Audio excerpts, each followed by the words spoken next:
Hey, what's up guys, and of course welcome back to another Locked in LEGO video, where today I'll be doing my review of the Rathtar Escape Set, which is part of the Star Wars Summer 2017 line that is starting to hit stores across the United States. Now if you're looking to pick up this one in particular, I recommend you check your Walmart first, because that's where I found this one, and its retail price is $90, but at Walmart they had it listed for $74, so it's really a great deal if you can get it at Walmart, and it's really a cool set. So that being said guys, we'll just dive right into the review here. Alright guys, so this is the Rathtar Escape, set number 75180. Has 836 pieces, retails for $90, but of course I got it on sale for $74, and it's recommended for ages 8 through 14. And right off the bat guys, I gotta say this is a really cool set.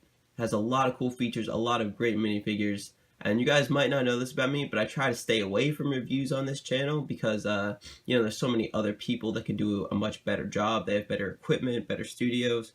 But when a set is just this cool, I just can't help but do a review on it. So let's just jump in right here, and let's just go straight into the minifigures, guys. So here are the first two minifigures you get with this set, being Chewbacca and the old Han Solo. And this is actually my first of both of these minifigures. I never got the Millennium Falcon or any other set with Chewbacca, so I was happy to finally add these figures to my collection. And overall, they look pretty decent on both parts. Chewbacca, I think, has a really nice printing on his head and torso piece. And I'll go ahead and take that off real quick, so you can see that there is no printing whatsoever underneath the this piece. And they don't really need it, so I'm fine with that. It's blank on both sides. I can flip it around so you can see that real quick. But he does have some nice leg printing down there. It's pretty simple, but pretty cool. And he does feature the bowcaster stud shooter, which is really cool. Probably my favorite of these stud shooters. And how it works, you can just go ahead and push this thing, and that'll go flying. That stud's probably gone forever. And then on this side we have Han Solo. Has a nice simple, jacket print like he had in the movie, and with a little bit of printing on the back, just some simple wrinkles. It's kind of hard to see because it's so dark. And then he has a nice gray hairpiece, kind of standard style. And he's the only character in this set who doesn't feature a stud shooter. He just has the standard Lego short pistol thingy. But yeah, pretty solid figures, and I'm glad to have them in my collection. So the next two figures you get in this set are two Guavian security soldiers, and these guys are really stellar. I remember seeing them in the LEGO Star Wars The Force Awakens video game, and really hoping that they made these into LEGO figures, and they did, and they look really nice. They both feature the stud shooters with the little attachment on the end there. I'll just go ahead and remove those so you can see the full printing on here.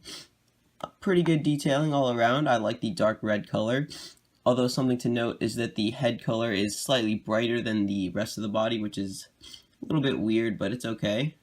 Got some nice back printing on there. I really like that. And the head molds are just really phenomenal. There's two colors there, and they're really solid. I'm really happy with how those turned out. So overall, really great figures here, really solid, and I'm glad that they put two of them in this set so you can really get a nice battle going on. The last minifigure you get in this set is Politique, and if you'll remember him from the movie, he's the Guavian Death Gang leader kind of guy. He's got some nice printing going around his torso. It's kind of like armor plating. He's got this cool stud shooter with the attachment. Let's just take that off real quick, and then you can see the printing continues on the back, and he's got a little angry face with a little bit of a mustache, which is weird because he doesn't have a nose, but that's cool. And then of course Han Solo and Politique both have alternate faces. Han Solo being this kind of a angry growl here, and then Politique like fearing for his life, being eaten by a Rathtar or something like that. I don't know. But yeah, both these characters have alternate faces because they're the only two characters in this set with faces. The other ones have head molds. So yeah, pretty cool to get two faces on these guys. You can really create a lot of cool action scenes, and let's move on to the Rathtars. Alright, so here's the first Rathtar in this set. This one is completely covered in black with a few orange spots on the top there. Still not entirely sure what those are supposed to represent, but, it's, I don't know.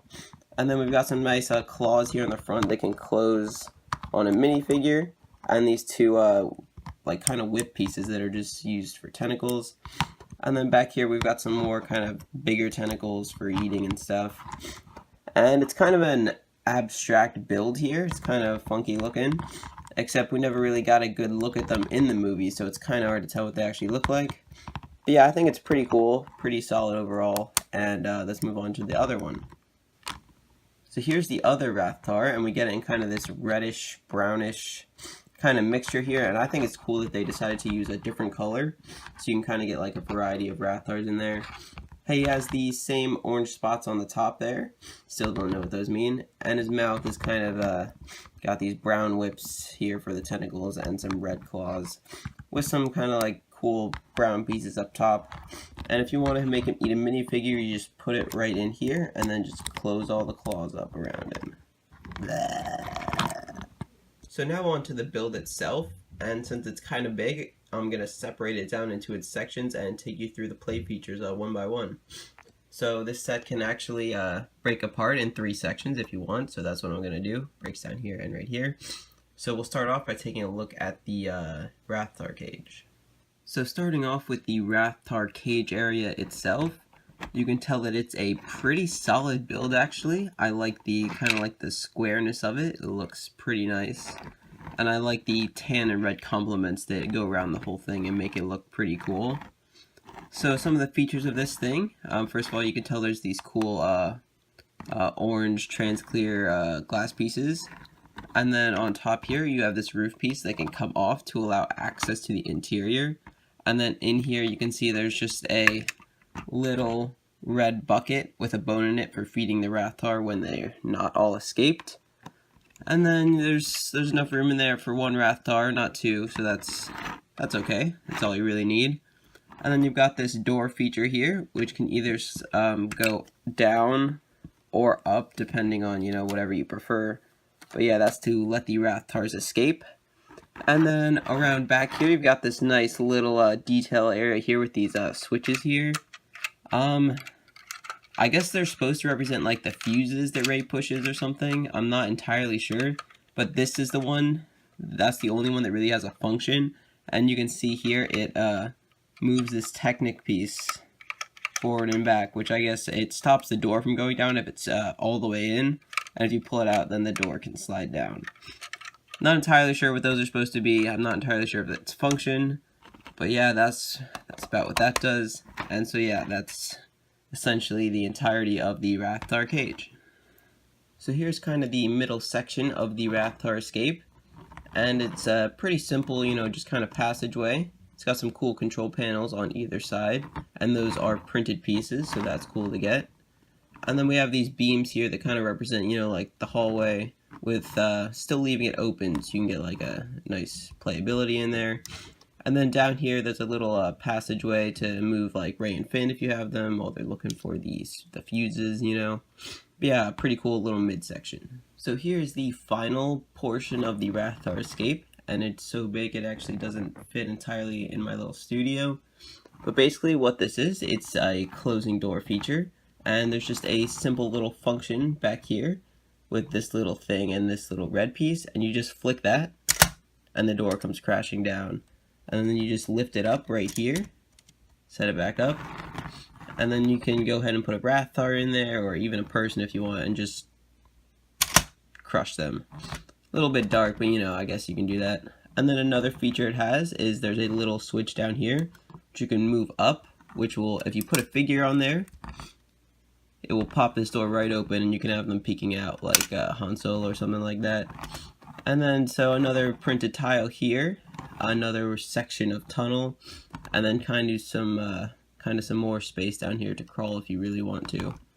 But yeah, I'll go ahead and show you how a minifigure looks with the pop-up feature.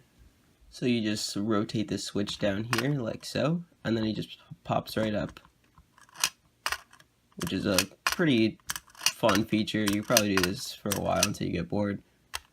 But yeah, that's pretty cool. I like the use of the teacups as the little lights down here, and I really like the yellow coloring on the door. So this is probably my favorite section of the whole thing, but I'll go ahead and put it back together and we'll get on to my final decision on this set. So I just want to show you guys real quick that you can really customize this in any way you want. The piece is just attached using these Technic pins and these little clips down here. And so here's just a different configuration if you want to do like that. But there's really like several different ways you can arrange your pieces to make your own individual Rathtar escape set. So yeah guys, that's basically the Rathtar escape set. Pretty solid build overall.